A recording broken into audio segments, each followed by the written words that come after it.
Hi, everybody. John, Dan, PTS Dan, how we doing? Hey, John. Fine, thanks. Good, good.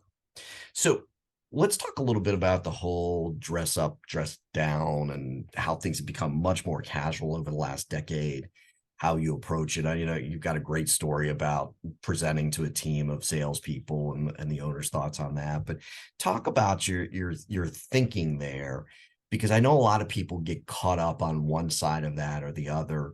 And I don't know that they always really think it through very well, but they just go. Mhm.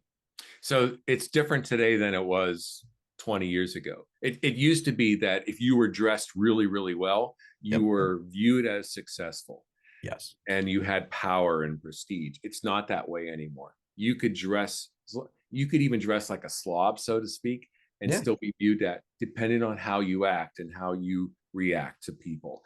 So knowing that, here's my first suggestion. Don't get so caught up on your clothes. Get more caught up on how you are perceived by other people within reason. I'm not going to go on a sales call wearing shorts, even though that, so Yep. we have to make sure we're not offending people or making people look down on us initially, right? But I have to be very comfortable with what I'm wearing. If I went on a sales call today wearing a tie, I would hate that.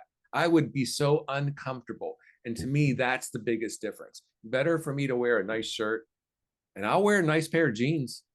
And that's Yeah. really about as dressy as I get. All right. So having said that, it's the clothes don't make the man makes the clothes, Yep. or the woman, or whatever, right? Yep.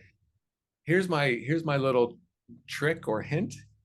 Mm. Wear something though that's unusually good. So for example, a pair of shoes that are just really, really nice, Yep. or a watch that is really different, or a pair of earrings that are just spectacular. I used to wear a lot of French press or French cuff shirts with my, Mhm.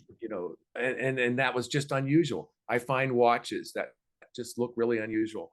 Right now, I'm trying to wear shoes that are just what I think are magnificent, and Yeah. it's just so something in your wardrobe that's a little bit different, a little bit um, standoutish, if that Yes. makes sense. Yes. Yeah. So don't get caught up in everything else so much. Yeah. And I think the other interesting part there about your description of what you're comfortable in. So for those that know Bob Zupanik here, he's a suit and tie guy. That's his space. That's how he wants to present, and that's how he feels good about engaging. I'm more casual, so I'm more casual in the approach that I take. But so remaining true to who you are, but realizing sometimes people will make determining decisions off of how you're dressed, good, Mhm. bad, and different, and that's okay. Mhm. It's really Yeah, okay. and I think that's where maybe I help camouflage this a little bit, because I'll wear a nice shirt, but I'll always wear jeans on sales calls. Yes, But my shoes are really, really nice. And really so do. for me, even if their first impression is he's wearing jeans, they'll see my shoes and be like, "Oh, Yep. those are really cool shoes," right? And it's comfortable for me. You're really engaged because you're in the spot you want to be in with that. Exactly right. There we go. All right, everybody. See you again tomorrow. Have fun with that one.